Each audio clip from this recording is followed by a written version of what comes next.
I had a little break and wanted to go ahead and do some more streaming of this walkthrough through Magic: The Gathering Arena. Hopefully, hopefully that shows up. Um, so we've been talking a little bit about Magic: The Gathering and Arena and intro, and a lot of this content is going to be focused on new players who are new to Magic. And I've said it before, and I'll say it again over and over and over again. I firmly believe that the MTGA or Arena, Magic: The Gathering Arena, is the single best way to learn the game. Um, it's just they have a lot of really good walkthroughs, give you a lot of stuff as you go, let you end up with some stuff to build some decks and stuff like that. So I wanted to spend before we jump into some more of the tutorial, I wanted to go through a few things that you're going to run across and give you some advice. Feel free to take it or leave it. But this is some advice that as I've been playing on Arena. I do not spend any money on the game. I bought I'll show you here what the one thing that I bought in the game, and then I play enough that I can do kind of free to play and do all the things that I want to do, or most of the things that I want to do. So when you log into Arena, after you get going, you're gonna have this blue dot until you get through all this stuff, and we'll get to that in a second. They have some good articles here, and I'll highlight some of those articles further on the content. This profile, but I just want to show you kind of an overview of the software itself as we jump into it. But this profile, there's not a whole lot here. I mean, you can change. This is just the bling and things that you want to change. Set mastery. We'll talk about that here in just a second as we get to the one that says mastery over here. These are just, the levels that you're at.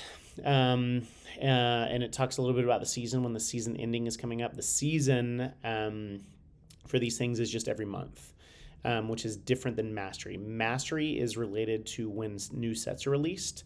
The season is just calendar month, right? That's all it is. Avatars, you can change some stuff. I'll probably change this at some point. They have a lot of really cool art. One of my favorite things about Magic is how many great artists and unique takes they do on it. There's emotes and pets and card sleeves, and we'll get into all that later. Your decks, we should not have any decks. This is where you create decks, but we'll get into that for sure soon. We do have a pack to open. Might as well just open it. Sorry, I got something in my teeth. Might as well open it. As we talked about yesterday, there's different rarities. So this is already looking like a pretty decent pack. So this is just a wild card. We use these wild cards to craft other cards. So in this one, we got a common wild card. This is just about the worst possible pool you could ever get in a pack. You'll never run out of common wild cards. They made Wizards and the development team and stuff. They made the economy to be such as they don't want you running out of commons and uncommons, and you'll just never run out of that. And if you remember, the rarity black is common, that little symbol right there, that black symbol as compared to the silver symbol. So you got black is common, silver is uncommon, gold is rare. So that's cool that we pulled a rare, and we're going to get another rare. So this one that they always wait to reveal is always going to be a rare or a mythic. And we got a mythic. This is actually a pretty good mythic. This is seeing a lot of play right now in standard. Maybe not a lot of play, but some good play. It's a really, really fun card. It's modal.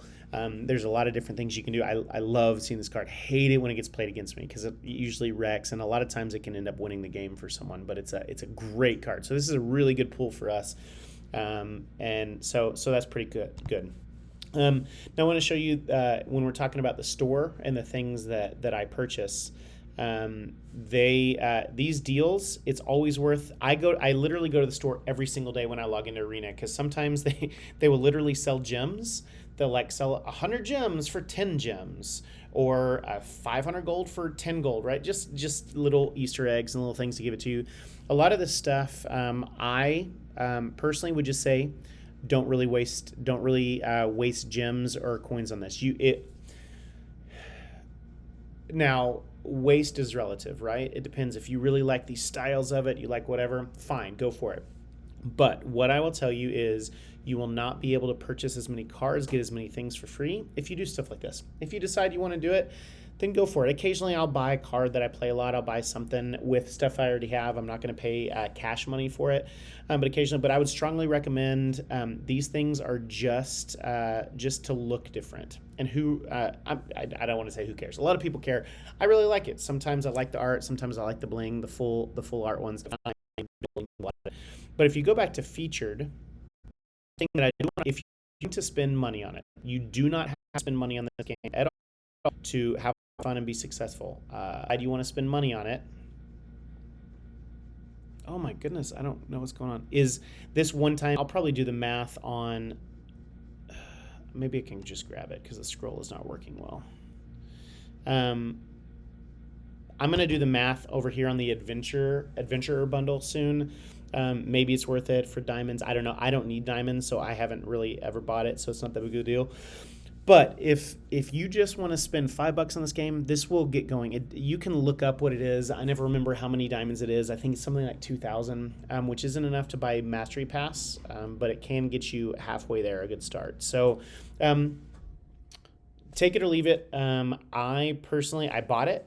Because I was like, it seemed like a good deal. It was better value than you can get a lot of the other stuff. So I went ahead and bought it. I'm not saying definitely buy it. I'm not going to buy it for this account because this is a secondary account. So I don't really need it. Maybe if we get some subscribers and followers, I'll buy it so you can actually see what I get and stuff like that. But for right now, I'm not really worried about it. But I did buy it on my main account. And so take that or leave it. But if you want to spend money, if you're willing to put some actual cash into this, that's the very first thing that I would do is the welcome bundle. A lot of these other things just end up being you really like something or you really want. Sometimes I'll have some sets that are really good. Like I bought a set using diamonds or gold, and I bought a set one time of a bunch of cards that are really good in standard and modern, and they were Pioneer and modern. I guess on here it's not Pioneer. The format is called I hate it when I forget names like this. Explorer. Explorer is the format that's building into Pioneer. It's an eternal format. If you don't know what any of that means, we'll talk about all that later. So I've bought some things, but these are just skins, right? Like this right here. These are some really cool lands. I actually kind of like them. These are called check lands. So when we say check, it checks for something to see if it does something. So these are some pretty popular lands in a lot of different formats, and this is just some really unique art. Some people love it, some people hate it, whatever. I think it's pretty cool. I like the minimalist design. My biggest problem with some of them is that this one just looks like a red mountain. There's not a lot of green in it and stuff like that, so sometimes it can be hard. But I like the vibe of this. This feels more like a green land to me, but I like this. This is kind of red and black. This is blue-black. So they're just dual lands. But don't worry too much about it. That's just the store. There's lots of stuff in there, and if you ever have any questions about if something's worth it, I'm happy to chat about that too. You can ask questions either on the YouTube channel, which I'm just about to start, or here on Twitch on a stream, stuff like that. I really think a lot about finance and really try to bootstrap things. I like trying to do as much as I can play for free. This is, in my opinion, a pretty bad deal, and I'll talk about why I think that is. Later on, compared to paper. One of the things to keep in mind with Magic the Gathering Arena specifically is you can't trade cards. So these things can't be sent out to someone else. There's another software called Magic the Gathering Online, which is much more complex than Arena. So MTGO, or some people call it Modo because of what it used to be called. So MTGO and MTGA. This is MTGA. It's where I think you should come to learn. But MTGO, if you want to get more competitive and play some other stuff, you actually own the cards. You can trade them. You can sell them. You can buy cards and things like that. So those are some of the options that you have in the store. Again, I'm happy to give any advice. Like I said, I don't spend any cash on this past that first $5, and that was about a year and a half that I did that, and I've been doing just fine. Now, one of the ways that you actually can get a lot of stuff without spending money is the Mastery Pass. So like most games, they award. So yesterday I actually got a pack, and I didn't realize what it was. It was because I got enough mastery points to actually just go up to level 2. So we got got enough XP to go up. So every single person who plays the game gets this first tier, right? You get on mastery. So when we get up to level 4, we're going to get another pack. When we get up to level 5, we're going to get a mastery orb, which the mastery orbs are, pretty cool. It gives us some skins and some cool things so we can kind of pick what we want. Every season, I play enough Magic on my main account that I fill this out every single season. So if you go all the way through both levels, you get the mastery orbs. If you don't buy the mastery pass, you will not get all the mastery. You won't get diamonds, stuff like that. But if you're willing to grind, you actually can get enough in one season to purchase the stuff below. And we'll talk about what that takes and kind of how you can draft and win diamonds. But basically, I keep my diamonds at all times above 3,400. So if I ever want to spend diamonds on something, I just make sure I don't go below 3,400 so that every season I can then unlock the mastery pass. You get diamonds back. You get about 1,000, maybe 1,200 diamonds back. So, so you're well on your way already to next season. But this, to me, is the best value in this game. So I always try to get the mastery pass. Like I said, I'm able to do it without spending any money, and we'll talk about how we do that. Talk about some of those strategies. Always make sure you check your mail as well. This is nothing. It's just about some downtime that they had today. But sometimes, like we were able to get like a free pack because we created this account before December 19th. So they gave us some free stuff, and that's cool. But for now, let's just go ahead and jump into another game and continue this tutorial and chat about some Magic strategy. So again, keep in mind, these are really linear, really basic games that are designed to teach you the game. And that's one of the reasons I like it so much. There's still some complexities that may not be explained. So we'll go through and I'll talk about some strategy and some things that I think through as I'm playing a game that can help us think about the game of Magic. Oh, I'm on top of my cord. I was wondering why I was balanced. Okay, so here we have a new, we actually have a new keyword. So Death Touch. One of the things, again, to keep in mind in Arena is when you scroll over a card, it will actually tell you, if you're like, I don't know what Death Touch means, don't worry about it because it has that little helper text up on the left. So this says Death Touch, any amount of damage a source with Death Touch deals a creature is enough to destroy it. All that means is, so normally we have this, let's say we had the Orator out there. It is a 2/2, right? So if we blocked Typhoid Rats, which is a 1/1, normally we would kill Typhoid Rats and Impassioned Orator wouldn't die. But because Typhoid Rats has Death Touch, any damage that it does to any creature is enough for it to die. That also includes stuff that says this creature, if you cast an instant or sorcery that says this creature deals damage, that means it's dead, right? So Death Touch is something it's really worth paying attention to. You definitely want to consider as you're thinking about it. So be aware of. So there's not much we can do. We're just going to play a land and pass the turn. All right, they're going to attack us for 1. Ouch. Okay, now, again, there are times when you get more advanced, you don't always want to play a land first. It's perfectly fine just to get in the habit of playing a land. You can always learn to not play lands first if you're starting to play Modern or some more competitive formats as you go. All right, so just like yesterday, we want to think through our play order and our sequencing here. If I play this first, I'll have it out there. I'll be able to block if I wanted to. I could attack next turn with it. But that's not as good of a play because if you remember, if we played this first, that means that we'll be able to trigger this. So we're going to play this card first, and that's because it has an ETB effect for other creatures. So when another creature enters the battlefield under your control, you gain 1 life. And that's really good for us because when you gain 1 life, you put a 1/1 counter. So actually, this is going to enter the battlefield pretty close to enter the battlefield as a 2/2. It won't quite enter the battlefield. I'm definitely not going to block because that's a really valuable creature in my deck. All right, let's see what we got. Oh, we got an enchantment and an aura. And if you remember, enchantments go on creatures, and they go in the graveyard when that creature dies. I think I actually want to take my time here and just have a really big turn on the next one. Let's see. Whenever a creature opponent control dies, put a 1/1 counter on Malakir Coldblade. Okay, so that's a 1/1. The odds are good that they're not going to kill something, so they do have 1 black open. Remember, when we play land, we tap it to produce mana. So we're tapping this land to produce mana, and so this is the effect that they do. They kind of tilt it to tap it. This is untapped, so they have 1 black mana untapped. I'm going to go ahead and attack. They could have a combat trick, but hopefully, yeah, they probably don't in this level of the game. So now they're going to attack us with both of them. Oh, sorry, just one. I'm definitely not going to block because, again, very valuable creature for our deck. All right, play land.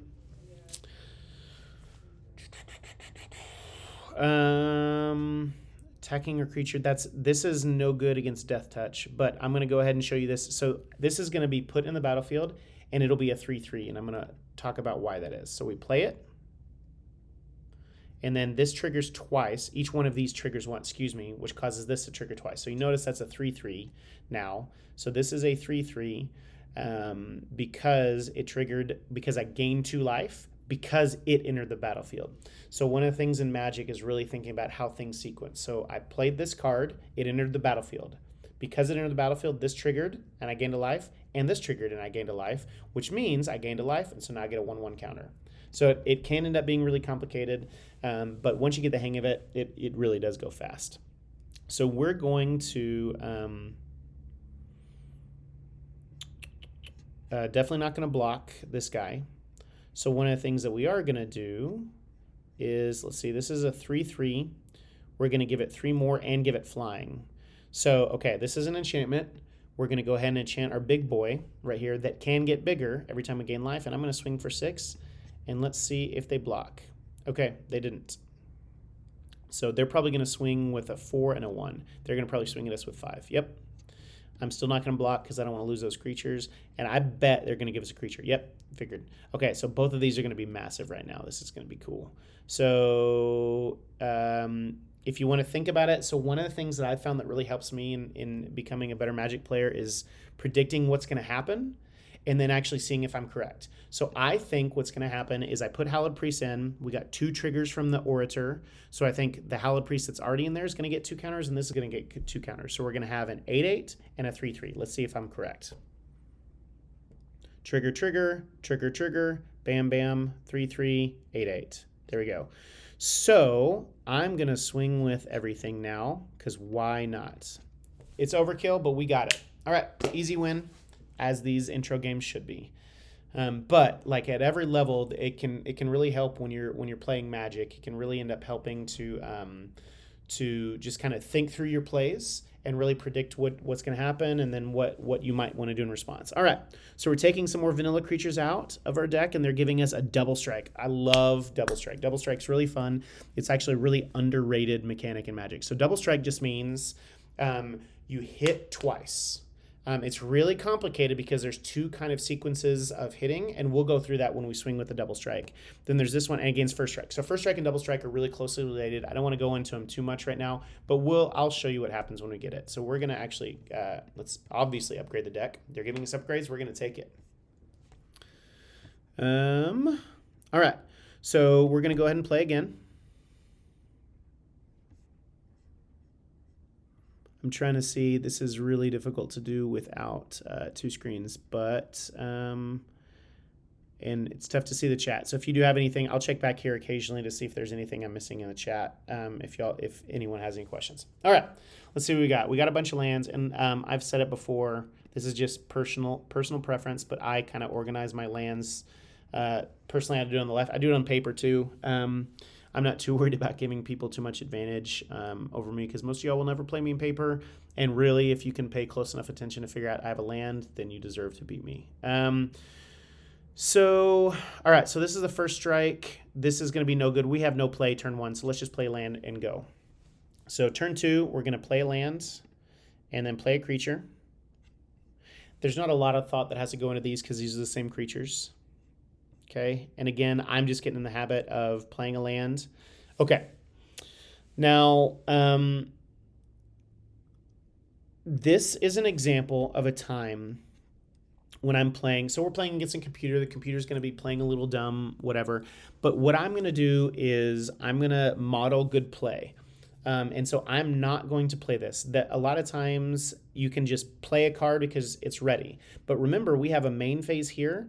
I have an attack phase and then another main phase. So I'm planning to play this in the second main phase. The reason I want to play in the second main phase is if something happens, if they flash in a creature or do something that's a blocker, I want to have mana available, and I do have 3 mana. I want to have that available to be able to activate the ability of this Inquisitioner. So let's go ahead and attack and see if they do anything.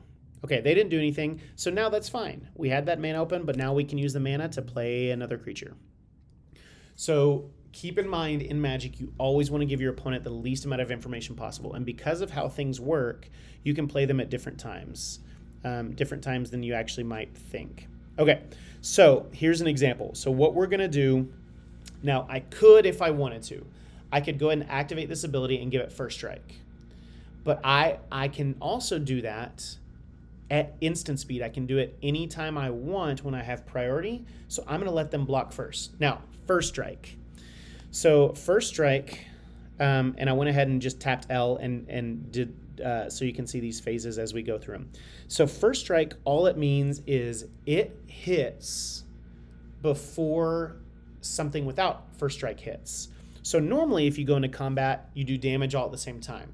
But when first strike or double strike is enabled, there's kind of a mid-combat phase, and I'll show you what that is because they will probably block something here. So I'm attacking with 2. Okay, so they're going to block. So now notice one of the cool things about Magic that you don't get, or Arena that you don't get in paper, is you have these highlights on things that you can do. So I can do a couple things. I can target blocking. I can give it +2 until end of turn. But I want to demonstrate first strike here because this can be really complicated. It happened, like I have a lot of conversations about working through this in paper with some new players and other people and stuff like that. So I'm going to go ahead and activate ability. So I'm going to give this one that is blocked. Notice I waited until it was blocked, then I gave it first strike. So now what's going to happen is you see we're on blockers, and so now we're going to go to damage. So there's going to be a half damage step. Bam, that was first strike right there. Notice this one didn't deal damage, and you can see this little indicator here that's like halfway through. That was first strike damage. Now we go to this one, we go to the main one that didn't have first strike, and it dealt its damage.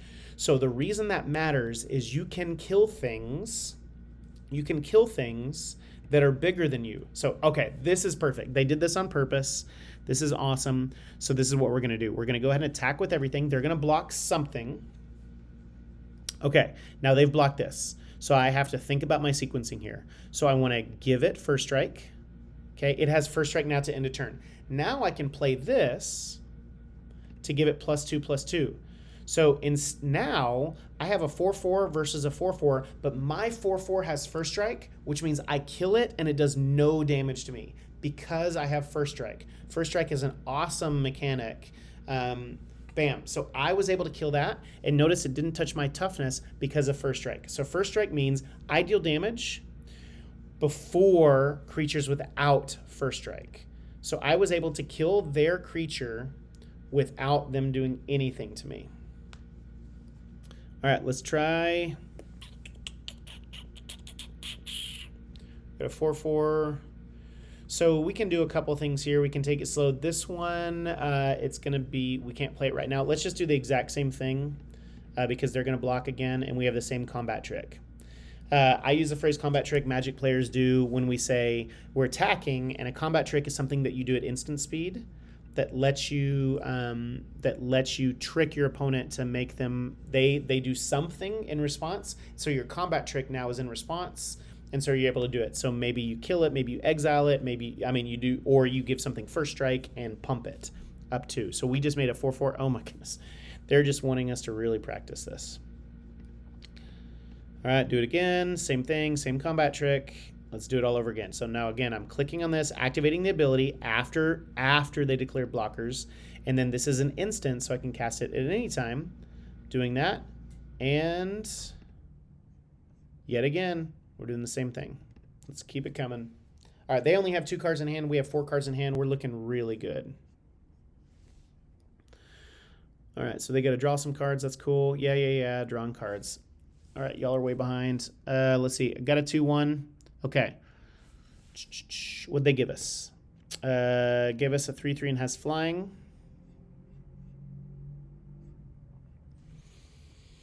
We can't kill him this turn. 5.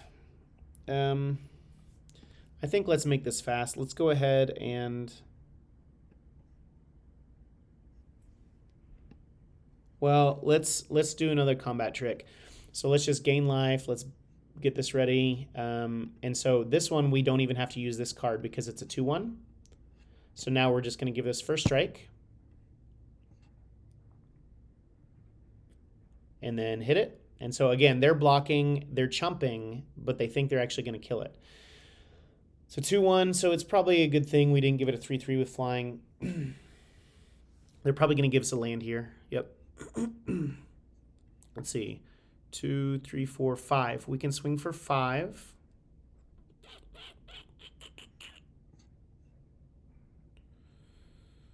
So we can't kill him this turn. So if we could cast this and this, we could kill them this turn, but we can't, and that's okay.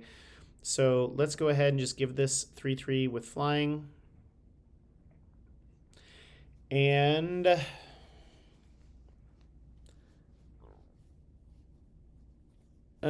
whatever, let's just swing out. This probably isn't the best play, but they're gonna double block there. I figured they would.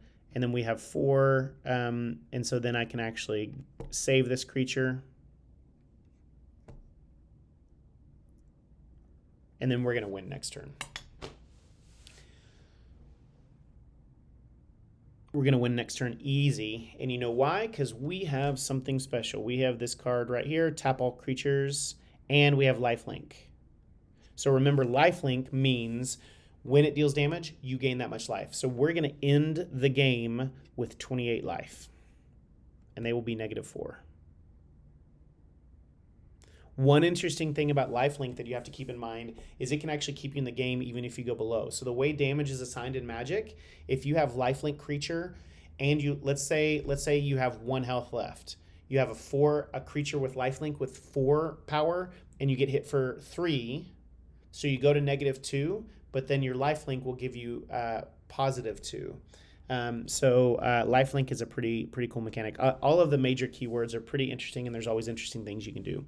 So we're losing more vanilla creatures. We're losing 1/1s. Our mana curve is getting bigger. So by mana curve, I just mean the cost to spend things. So it's if you think about a bell curve or a curve of how much things cost, it's moving towards the right. And so our curve is getting higher because we're trading 1s. 1 mana cost creatures for 6 mana cost creature. This is another one we've already seen. And then this has double strike, which double strike is you have first strike damage and then regular damage. So double strike is significantly better than even first strike because you deal damage twice, which is great. I'm sure they'll give us some double strike here in a little bit. But I love double strike. It's a really, really fun mechanic.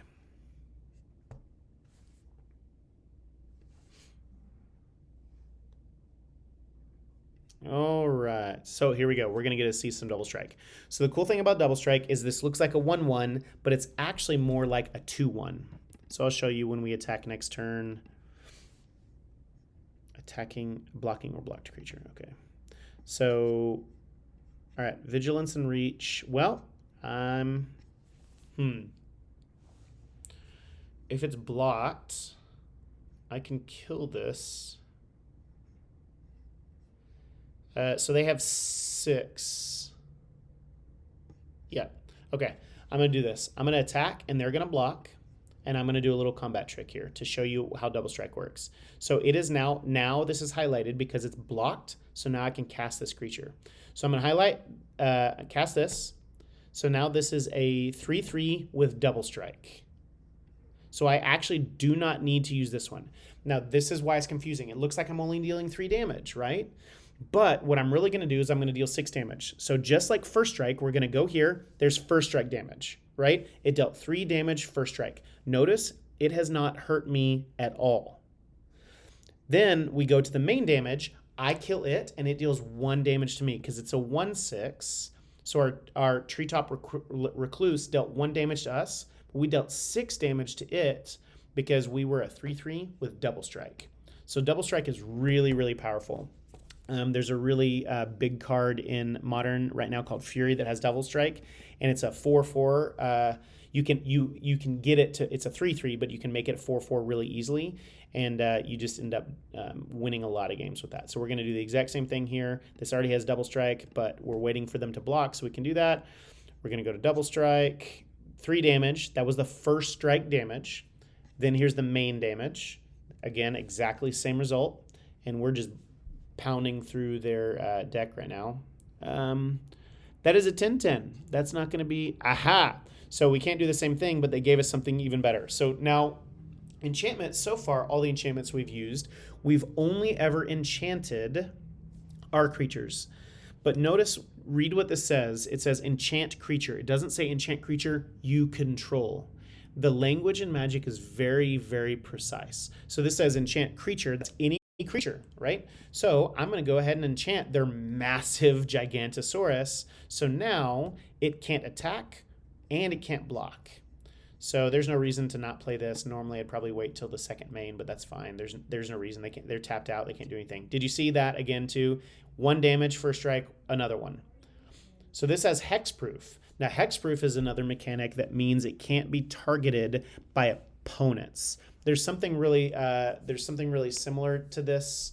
I just went blank on it. It's not ward. It's kind of like that. It counters it, but the one I'm thinking of is shroud. Shroud is another mechanic. It's a lot older. It doesn't get used as much, but shroud just means it can't be targeted by anything, including you. So you can put an enchantment on it. But I cannot. I'm going to go ahead and show you why it has. So see how it's not even highlighted here? That's because I cannot target it. I cannot target something with hexproof with anything that I have. But I do have a fun little combat trick up my sleeve. So again, remember these are double strikes, so they've blocked. Now notice I didn't play it until they blocked. So now I have an instant. It is now blocked. I can play that. So we're going to get rid of their hexproof. Hexproof is really dangerous because if I can't do anything that says destroy it or anything else like that.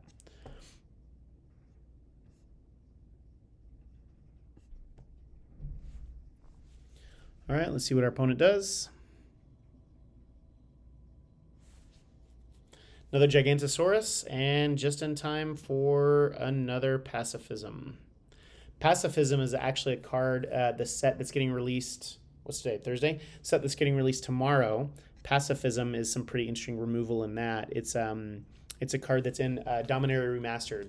Ended up winning me a couple games when I did the preview event. All right, so now I have 2 options. I can play a Flying Vigilance. Now, Vigilance just means when you attack it, you don't tap it. Vigilance is also really powerful. A lot of these mechanics and these keywords are powerful for a reason.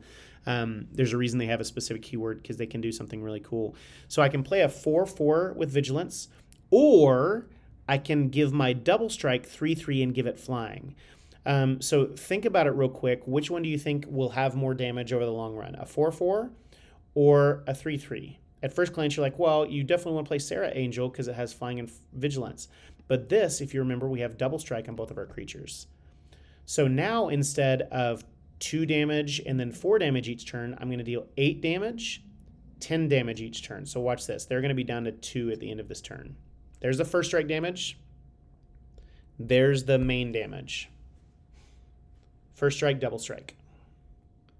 And then we win the game. Bam, bam. All right. Thank you, Vivian, for playing right into our hands so we know exactly what we're doing. Victory! All right, let's see what upgrades. So instead of an enchantment getting +2/+2, they're giving us another Sarah. Oh, that's not Angelic, Sarah Guardian. Whenever one or more creatures. Oh, this is a nasty card. Indestructible means it can't be destroyed. That includes if it's dealt damage and other stuff like that. So this is a bananas card. Basically, anything that's attacking can't be destroyed, which is brutal. If you gain that much life, +1 instead, and then +2/+2 as long as you have 25 or more life. So these are really cool mechanics, and then we've already seen Pacifism. So our deck is getting better and better. The synergy is increasing with life gain, with flying, with a whole lot of other stuff. And when we win this, we're gonna get a skin for a card, or maybe a sleeve or something like that. Whatever their mystery skin is that they're going to give us. So again, in the chat, just feel free if you have any questions about anything we're doing or have any insight or thoughts, please feel free to chat. I'm still working on this computer on how to be able to see the chat with only one screen. So I'll be playing around with that. All right, so this is, one thing while we're up here right now, we can actually talk about the mulligan. So a mulligan, what it is, if I get a really crappy hand, I'm like, oh, this is horrible, I can't do anything, I can mulligan. A mulligan means I shuffle my cards back in my deck, draw 7 more, and then I choose one of those cards to put on the bottom. You can mulligan as many times as you want. It's very, very painful to mulligan once, and it gets proportionally more painful to mulligan because the odds of you winning decrease with every mulligan. So I personally hate mulliganing. There's some really good content on mulliganing when we get to that that I'll probably share that other people have done that are much smarter, much better Magic players than I am that I'll share. Much more experienced Magic players. So play land and pass the turn because we can't do anything because we got everything that's a 2-drop and a 5-drop. So that's just 2-drop just means 2 mana. 2-drop, you drop it for 2. Again, we want to think about the sequencing here. So I'm going to play this one first because this one will then trigger the ability. A 3/3 double strike is nasty, and it gives other things double strike. It's a brutal card. It's expensive, and that's for a reason. Okay. So this has vigilance, so they're going to be able to attack us without us being able to block. Excuse me. And I could attack right now, and they could block, but I don't want to because this is such a valuable card in my deck. So I'm not going to attack. They could block, and we could trade. I could propose a trade, but my card is better than their card. For now, at least. They're probably going to enchant it. Nope. Vigilance, they're going to swing. I'm definitely not going to block. So this is it. Oh, that's interesting that they... Oh, wait. Oh, that's right. These games... I was like, this is interesting that they're acting like a person because we are playing a real person, I think, y'all. I think they actually do some of these games with real people at this point because this is the way that they're acting, starting to attack and stopping attacking. It's a real person. So I think we are playing a real person here, and that is fine.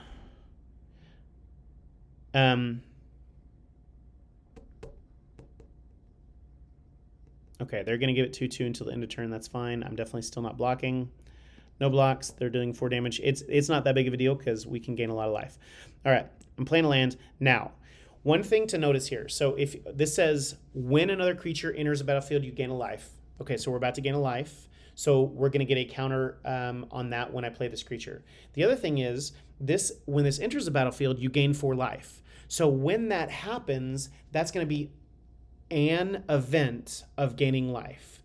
So you may look at it and you think, oh, we're going to get 4 counters on Hallowed Priest because we're gaining 4 life. But it's not actually. We're gaining life here and we're gaining life here. So there's 2 times we're gaining life. So this is going to be a 4/4 at the end when we're all said and done. But we'll have 4 more life. I think I'm still not going to block, not going to attack here. But now they're not going to be able to attack unless they have some. Where'd their graveyard go? Oh, sorry, it wasn't a graveyard. That was this card when it entered the battlefield. So I would love for them to swing right now. They're not going to. They should not swing. Okay. All right. So we got 2 monsters right now. Whenever another creature with power 2 or less enters the battlefield, gain 1 life, draw a card. All right, so now this is going to be a 5/5.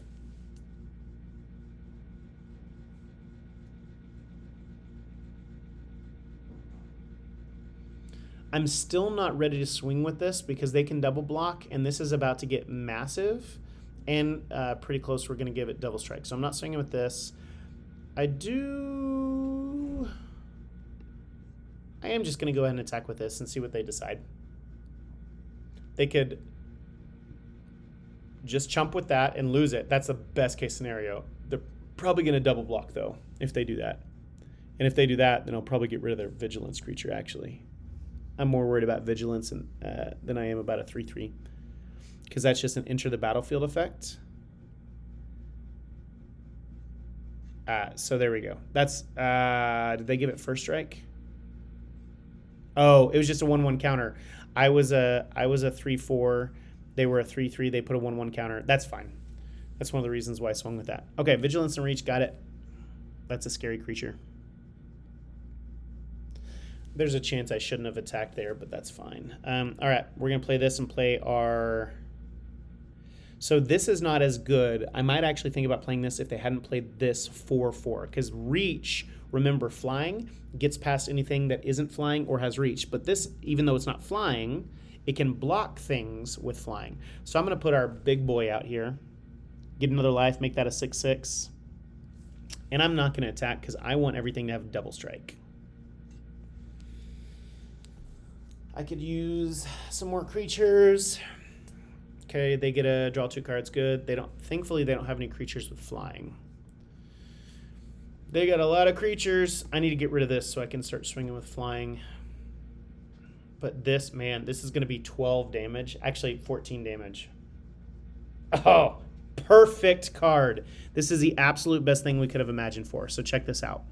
We're going to swing. Let me think. This is an easy block with that. I don't want to swing with this guy. I'm going to swing here and here because we got a combat trick. So both of those have double strike.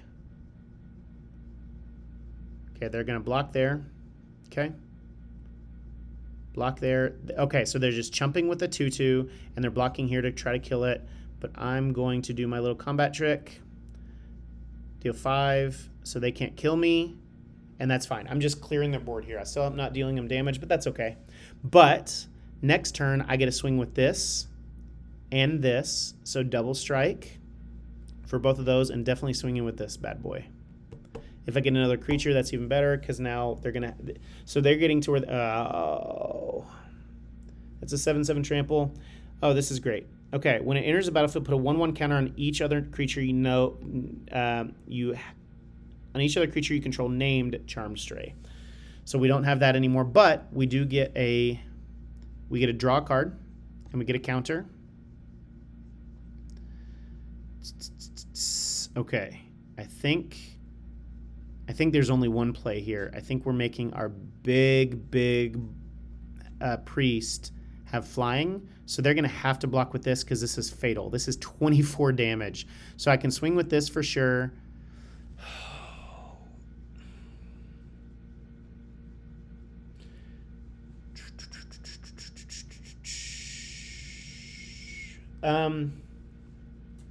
I can deal him 8 damage if I swing with this, but I would lose this. Because they can block it with a Rampaging Brontodon easily. When it attacks, it gets 1/1 for each land you control. That's going to be massive, though. I think I'll just do this. They're going to have to block with their Reacher, and then I win on the next game. They're going to have a... They can't kill me because I have enough life gain, so I'm okay. This is going to be a 7/7 and 8. It's going to be a 15/15, but that's not nearly enough to deal me. So I win unless I get something with reach or can kill this. Specialize. Oh, specialize is a interesting mechanic. Super confusing. Don't worry about it. No blocks. Do me 15. That's fine. And then I win. Play this earlier just to make it. Yep. So they conceded. So it was a real opponent. That's really funny that I didn't realize we were playing an opponent. So they conceded because they knew we were going to win, and that's fine. You can do that. One thing I will say about conceding in Magic, I think there's a lot of players that concede far too early. Now there's some players that are like, oh, you have to play it out. They know they've won, or they know you've won, and they don't want to concede because they're being jerks or whatever. But for the most part, I have seen some people concede when they could have won. I've made a mistake before. I was like, oh, I couldn't get it, and then I missed a line. Playing things out, don't assume what they have in their hand. Make them demonstrate. There's a lot of times people make mistakes. There has definitely been some games. I cannot tell you how many games I've won where I had 1 life left, how many games I've lost where my opponent had 1. Stuff like that happens all the time. So just don't be a jerk and when you're certain you've lost, but just when you strongly think you've lost, I would recommend you not concede, because I think people concede too early. So we got our first little gold. We got 250 gold. That's nothing. It's not going to get us anything, but we got some more common wild cards, another uncommon wild card, and then this is just a card style or a skin. So that card that we've been playing with, we now have a kind of an animated version of it and a border. It's just called borderless because it doesn't have the actual border that the normal cards do. So we'll claim that. We got a little bit more XP and some more gold, and so that XP moves us along the mastery path. And so we finished all these, y'all. We finished the white color challenge. That was it. So I think I have some time before my next meeting. Let's just go ahead and do a blue color challenge and kind of do the same thing. So we now have a brand new deck that we're going to be playing with. It's going to be focused a lot on blue. I said blue. I meant to say flying. Of course, it's going to be focused on blue because it's a mono blue deck. You nerd. When we're going to be playing versus black. So these are a lot of mono decks to help us get used to it. And then I would say most decks in Magic are not monocolored. There's a lot of them. I think that's probably a pretty easy statement. The vast majority of decks in Magic are not monocolored in any format that you have. So we're back to, we don't have a mulligan option this time. That should have been my indicator that that we were playing a real person, as we had no mulligan option. So there's no plays. We're going to play a land and pass the turn. And I hate, I just have my used water bottle. I forgot to bring a water bottle on this trip, so I've been drinking out of the same water bottle for like four things of water, but I just put it in the fridge because I like cold water.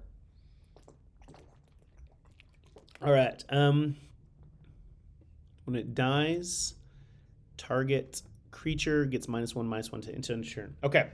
One thing I want to say about this. Now, -1/-1 is really interesting. So it's almost as if you put a -1/-1 counter on something. And if you remember, we talked earlier about indestructible, where indestructible will prevent something from being damaged. There are a few things that get past indestructible, and this is one of them. If you can make a creature have less than 0 toughness from -1/-1 counters, then that gets past indestructible because you're not destroying it. So you're giving it toughness of 0, which is pretty cool. It's a really, really interesting mechanic that a lot of times you can end up missing. There's a couple decks that add -1/-1 counters on it, and if you're not thinking about it, then you can end up making some mistakes. I've definitely made some big mistakes that I can tell you about in my prowess deck sometime. Okay, so now again we have two options here, and now let's think through our options. We have this card that has flying, and it says creatures with flying cost 1 less to cast. Now, I want to point something out here. Notice you see that a little number in the circle around it? That tells us, that doesn't say 1 less mana. It means 1 less colorless mana. So that doesn't mean you can remove things of any color, but you'll notice the cost of this is 3 mana. So we're paying 3 mana for it. One of it has to be blue. The other 2 can be any color. So what this effect does is it lowers the colorless mana cost. So these things with flying can never be below 1 blue mana, right? It won't get below that with this effect, but if I have another one of these, that means each one of these would cost 1 mana. So this one says when it enters the battlefield, draw a card. So this is absolutely the play that I want to do because it makes everything cheaper. So I'm definitely going to do that.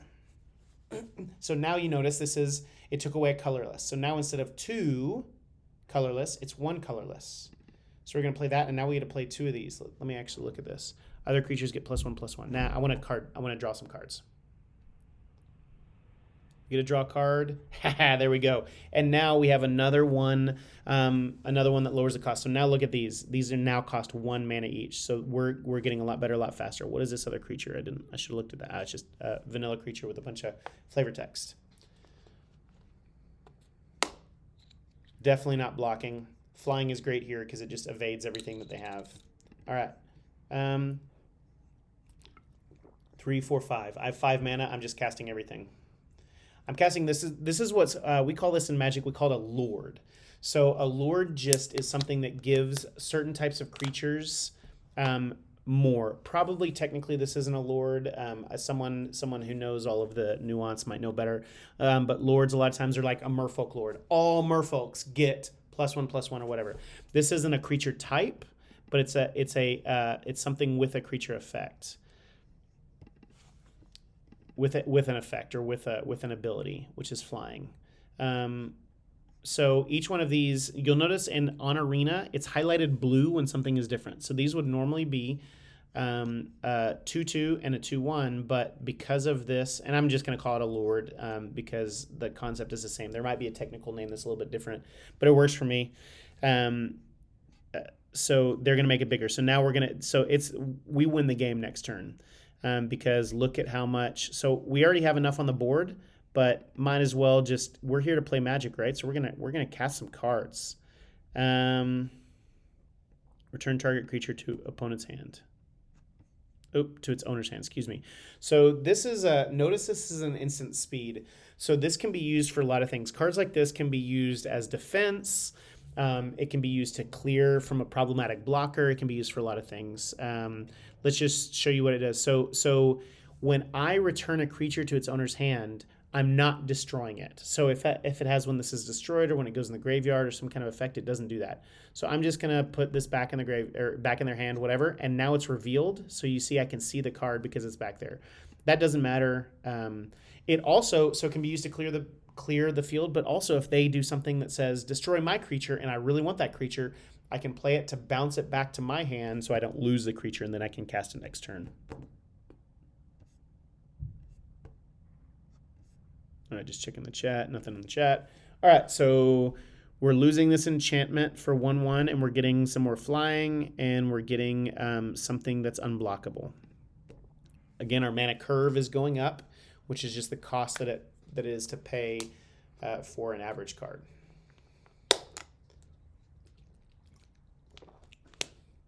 So that's right. Yeah, the last thing when you I remember this now. The very last card that the very last game that you play with each color, you're playing against a live opponent. All right. So here's another keyword for a scry. Well, two of them actually. Defender. Defender just means it can't attack. It's only there to be a blocker unless you have a card that says something with Defender can attack, and that happens. There's some cards in Standard right now that allow you to do that. But it also scry. Scry means you get a look at the top card. If I scry 1, I get a look at the top card of my library, and I can decide, do I like that card? Do I want to draw it next turn? Or do I not like that card? Do I want to put it on the bottom of my library? So I just clicked right here. I clicked on View Battlefield so I can read the card, so I can look at what's going on. But I see an island. So then let's look at my hand. Island, island, island, these guys. So I'm like, man, I do not need another land. I have plenty of lands. So I just click and drag it to the bottom and hit done. And now I don't know what's at the top, but I do know that there's an island at the bottom. So all the revealed cards in Magic are shown to you face up. So now I have another land. I can't attack, remember, with this Defender, not that I would want to with the 0/4. All right, so this is called, the name for this type of creature is called a mana dork. So there's mana rocks, which are like artifacts that you tap for land. A mana dork is a creature that you tap for land. So this is letting you tap for mana of any color, and then you get to add 2 color if they have a bigger creature. Notice, so if y'all remember, we've talked about summoning sickness. This black concentric circles that are moving around these hazy circles, that means summoning sickness. Summoning sickness means you can't attack, but it also means you can't tap it. So you have to tap to attack, right? So summoning sickness says this creature, if it has a tappable ability, which this one does, you have to tap it. The little arrow means tap it to add mana. It cannot be used that turn. Lands do not come in with summoning sickness. Artifacts do not come in with summoning sickness unless they're a creature. But this creature cannot be tapped. So we got another land. All right, now we're doing our card again to make things cheaper because next turn we'll be able to cast both of those bad boys. All right, they got another mana dork, so now they can. Yep. Okay, so now notice this costs 2, but they only had 1 mana open, so they tap this to float a mana to actually cast this. So they have a bunch of mana next turn, which is not good for us. Cast this, draw a card. Cast this, draw a card. And then I will swing for 2. Oh, this is great. This is exactly what we needed because they're going to play probably some monster next turn. So we're going to be able to bounce it. Watch. Oh, not a monster, but really bad for us with our flying deck. So, okay, this is a perfect example of what a wall is for. It's a 0/4. I'm not going to kill it, but there's no reason for me to take damage, so I'm going to block right there. I definitely don't want to block with my flyers. So we got unsummon. So I'm going to return this creature. Now, I'm doing it now so they can't block. If I went ahead and attacked, they could block, and then they'd prevent some of the damage.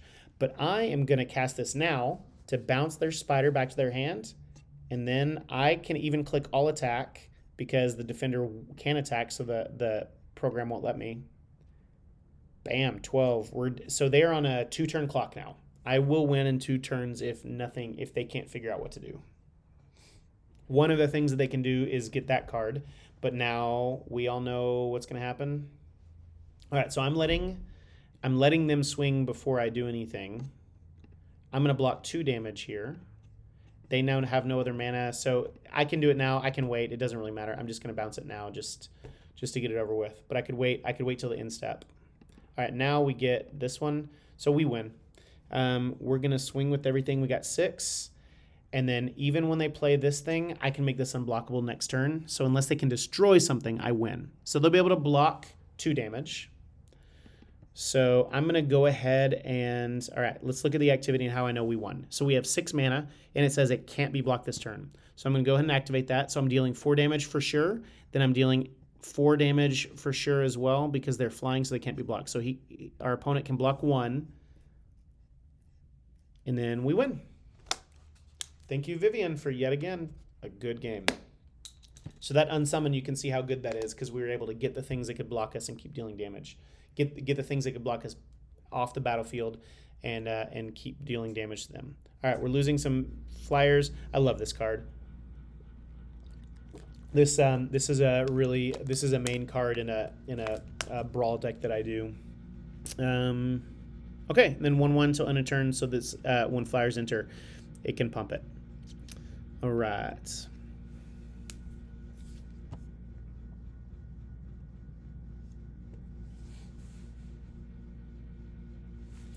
You know what? I think I can actually change to just... it's not letting me change to arena for some reason, so I have to do the full screen. All right, land and pass the turn. Land. There's no reason to not cast this, so we're going to cast it. So when a creature with flying enters, it gets +1/+1. So when this enters the battlefield next turn, this will be a 3/2. All right, we're playing against the mono white deck that was probably real similar to ours. So now I can think about this several ways. I can say, okay, am I really worried about this +1/+1? So I want to keep the mana up to bounce that back to its hand. I'm not really. They might pump it a little bit, but there's not a ton of damage. But what I would like to do instead is pump this up. Oh, you know what? That's only a +1/+1. I'm actually not going to swing with this because this could kill us. Sorry, I thought this had flying because everything in our deck has flying, but it doesn't. So whatever. I'm just going to go ahead and play this. It gets +1/+1, but I'm not going to swing with it because remember, it has double strike, so it's going to deal 2 damage. You'll get in the habit of just noticing what these little icons in the bottom left mean. Oh, that's double strike. Oh, that's flying. They're really pretty simple, but I'm not going to swing with that because I don't want to lose that right now. And I don't have enough mana to cast Unsummon. Ooh, now, here is a perfect use of Unsummon. Okay, they're going to deal me 6 damage. That's fine. Okay, watch this. So I'm going to just go ahead and attack for 4. And then I'm going to pass because I have Unsummon. Now, remember, Unsummon's an instant, not a sorcery, so I can cast it anytime I have priority, anytime I'm able to cast a spell. Okay, so okay, this is another use of Unsummon. This is great. All right, double strike, fine. So now notice this is an enchantment, this is an enchantment. Now remember what we said before, if an enchantment leaves the battlefield, if the creature leaves the battlefield, the enchantment goes into the graveyard. So watch what happens. They attack. Notice I'm not doing anything until they attack because I want them to commit resources. Once they've attacked, they can't back out. So I'm going to now click Unsummon. They've attacked me, but they haven't dealt damage. So we're in this attack phase right here, and we're before blockers, but I'm going to go ahead and click Unsummon and bounce that back to their hand. Now that goes in the graveyard, so they now no longer have that enchantment. That they can cast it again, that's fine.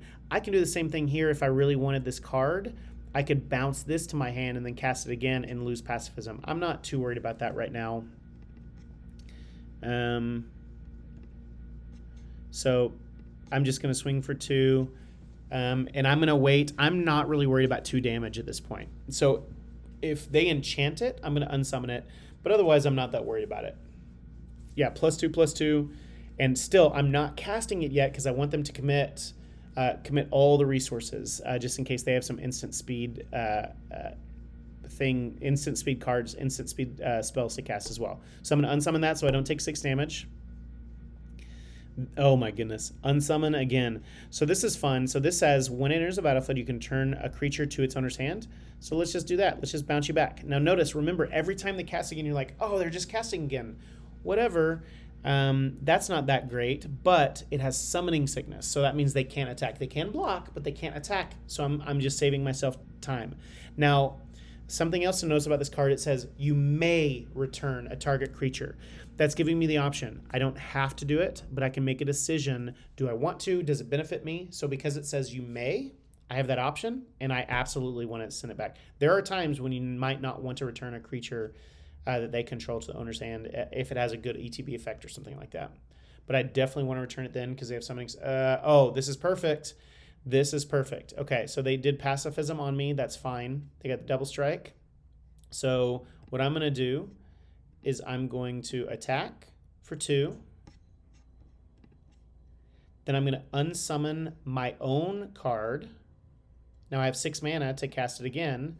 I'm going to play that and basically unsummon again one of their creatures. Absolutely. All right. So we have 7 damage there on a 2-turn clock. Might be a 1-turn clock. 3/3 with double strike. Let's see, are they going to swing at me for 6? Yep. I am definitely not going to block that because I can kill them faster than they kill me. I'm dealing 7 damage each turn. They're dealing... actually, well, hold on. I got to do the math. They can deal fatal damage to me next turn. So I got to be real careful here. Let's actually just go ahead and draw to see what I have. Watch me get unsummoned again. Okay. I'm a lot less worried about swinging with everything now because I have 2 creatures. So I'm going to swing with 7 to make sure that they lose next turn. Now, okay. That is perfectly fine. So I have to block this one. Otherwise, they deal me fatal damage. Now, remember, you're like, what do you mean fatal? But it's 4/4 double strike. So they're actually going to deal 8 damage. Now, none of that damage gets through because they don't have what's called trample to actually get past me. So it's fine. I can chump here. There's no reason for me to block here because they're cards. I know they're fatal. I'm fatal to them on the next turn, but I'm just going to block. So if they had a card in hand, I absolutely would block because I'm so close to dying. I'd be really worried they'd have some kind of combat trick to pump it. But I'll just go ahead and block there, but it doesn't matter. We're going to deal them 7 damage and we win. And let's deal maximum damage. I mean, that is what we're here for, right? Right? Play land. We don't need the land. Doesn't matter. But we got 9. Bam. Took out a Johnny. Victory! I win. I'm so proud of myself that I'm beating this pre-constructed deck. Target creature and gains hexproof. Target player draws 7 cards. That's a lot of cards. I don't know if you know this, but 7 cards is a lot of cards. It's ridiculous. So it's really expensive, but late in the game it can refill, and probably that would probably win you the game if you draw that many cards late in the game. If you have enough to cast some stuff. All right, let's play a land and pass the turn. All right, looks like we're playing some goblins. I wouldn't be surprised if they end up killing this. They might have some kind of burn spell. Burn just means target creature loses life, or deal damage, or target player, or something like that. Okay. Let me go ahead and do this to start getting some stuff to pump. I'm going to play my creature that can get pumped, and then just attack for 2. And I have unsummon open. So if they do something really bananas, put a 1/1 counter on it. Okay. I'm not going to block it because if I block it, excuse me, if I block it, I lose my creature and they get a 1/1. So it says when it becomes blocked, create a 1/1 red goblin creature token. I'm not going to block it. I could unsummon it. I don't really care about 1 damage. Something interesting about tokens. Now, if you remember from the last video, we talked about tokens. Tokens are not real objects, so they don't go in the graveyard or going back into hand. So if I unsummon a token, it's basically as if it no longer exists. Let's see, next turn. Oh, that's a non-creature spell. I think I'm probably going to...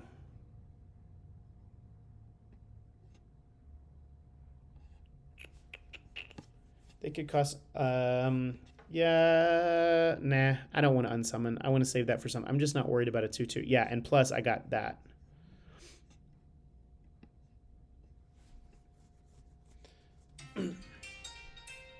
Oh, it's about time for me to go. So this will be perfect. We can finish this up. All right, those are 3 2s now. I think I will. I think I do want to keep these. So I've talked before about doing it before I attack, but this is an instant. So I attacked, but before I move to blockers. If they move to blockers, they can declare blockers and block and kill that, and then I wouldn't get damage through. But I think I'm going to go ahead and deal them 6 damage and bounce that back. If they give me a land, I'll play this. I'm definitely not blocking.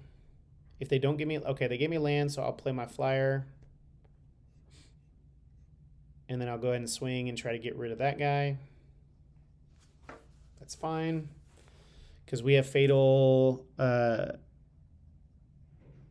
Oh, so they have non-creatures. I bet we have this to give us hexproof because they have something.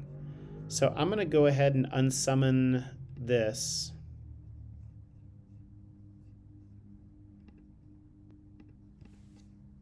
And they might have a non-creature spell. But they don't, so we win. Chandra is no longer.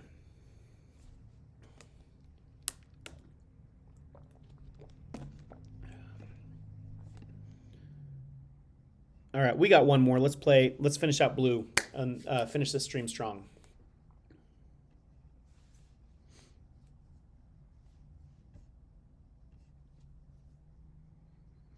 Mike, we're playing against. Hey, Mike. Call me Tony 2 times. I do everything twice. Going to get the paper. All right, let's see. Let me think through this play. So we have the option to mulligan because we're playing against a real opponent. So we have unsummon to bounce something in their hand. We have we're not going to play that on turn 1 almost certainly. But we have a turn 2 play. We have a couple turn 3 plays. I think this is okay to keep. Not great, but it's good. It's fine. We really need another land. So hopefully we draw a land next. Hello. Good game. Let's talk to our opponents. I sometimes wish there was some more rich conversation, but it is what it is. Oh, looks like we're playing the same deck. Tis fine, tis fine. Let's see if we can outplay him. Come on. Land. No land. Let's play our one play. We really need a land. They can't attack us. Hey, that looks familiar. There's a land. Someone's listening, y'all. Okay. Now, when we're thinking through this, there's no reason to attack because they got the defender.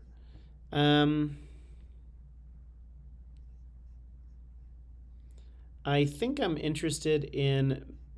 does Dr. Prophet have flying? I think I'm interested... I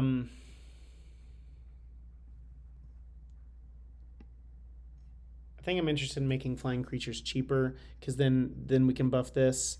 There's absolutely zero reason for me to swing with this. It just bounces off this.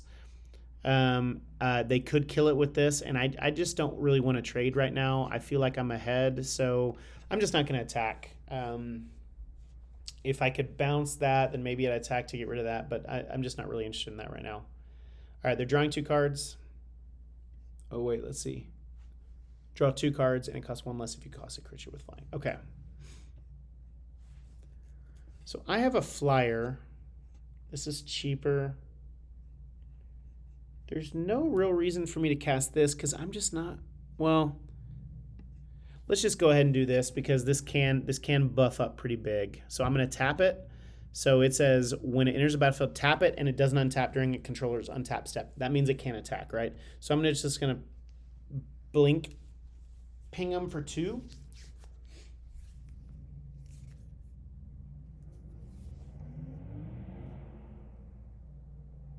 All right, they get to draw a card, so now I can no longer ping them. I can't, well, oh, there we go. Okay. Now let's think.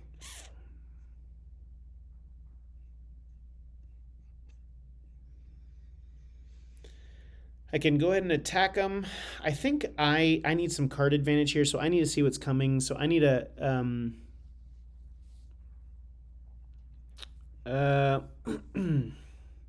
okay, let me think through this.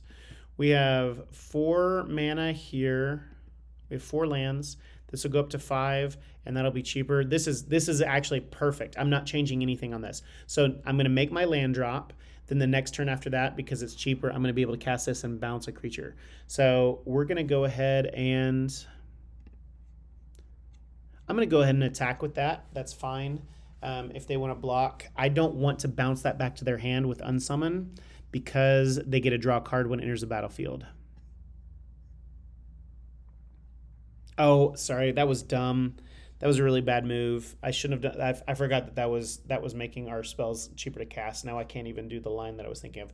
It's fine. So yeah, they're doing the same thing to me. Yeah. Cool. All right, there's a land. Let's go ahead and do this.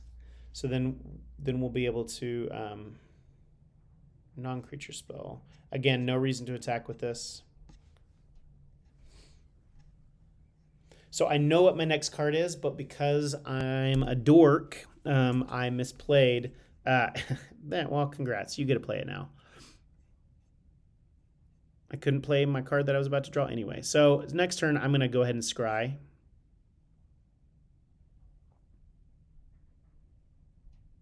Okay, I know you want to return it. Just do it. They're probably not realizing they have to click on it. There you go. Okay. That's fine. That's fine. All right, I'm going to scry and see what I got. I need one more land. Oh, that's tough. These are both cards that I would love to have, but because I misplayed, I gotta bottom them because I need one more land. I really need Riddlemaster Sphinx out.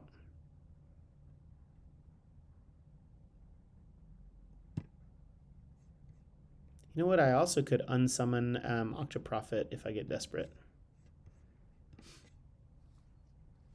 I might just do that on the instep. I might unsummon that.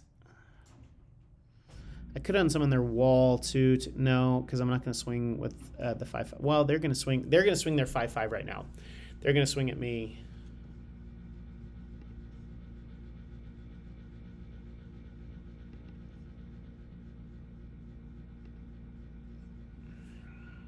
I don't want that getting bigger. They should swing with the 5/5 now. Yep. Which means I'm going to be able to swing if they don't do anything else.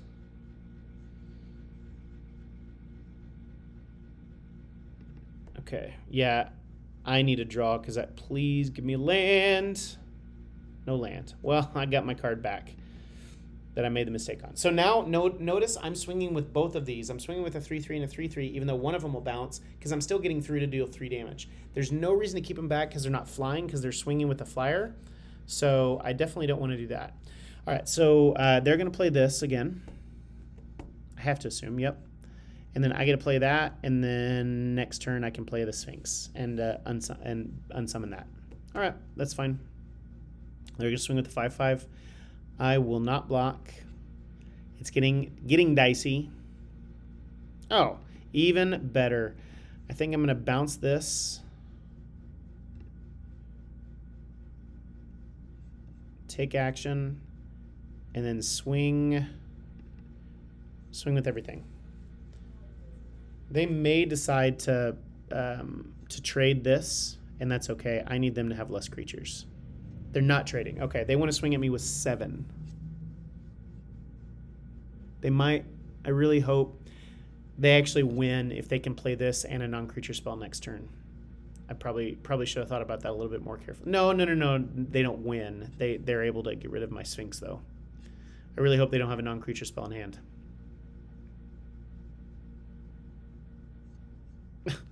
Okay, we're just going to play this Riddle Master game all day long. They are looking much better than we are right now. Let's see what happens.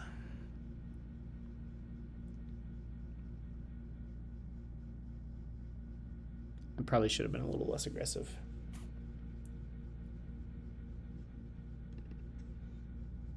All right, 4, 5, 6, 7, 8, 9. I have 7. I can do 3, and then I'll go to 4. Yeah, I'm going to play this. I'm going to get 2 out. Because this will make this cheaper now. I can't cast this one yet, but I'm going to cast this one. And there's absolutely zero reason for me to swing. I am going to... I'm going to have to lose both of my creatures now. So the worst thing I could do right now is swing, because I would guarantee I lose. All right, they're going to swing with their 2 5/5s. I'm going to have to chump and pray. Yeah, they're going to win this game. That was a mistake. I made a bad mistake by getting rid of my guy that made everything cheaper. Okay, so they just 5 damage to me. The problem is I only have 1 flyer. They can deal 5 damage no matter what. Yeah, I lose. But I'm just gonna go ahead and play it out to show you. So they're gonna swing with everything. They're gonna make this unblockable. Oh, I don't lose, but just barely. Well, unless they have a non-creature again. I actually do have a tiny out. That's a creature. That's not a non-creature. Okay, they're gonna make this unblockable. No, they can't make it unblockable.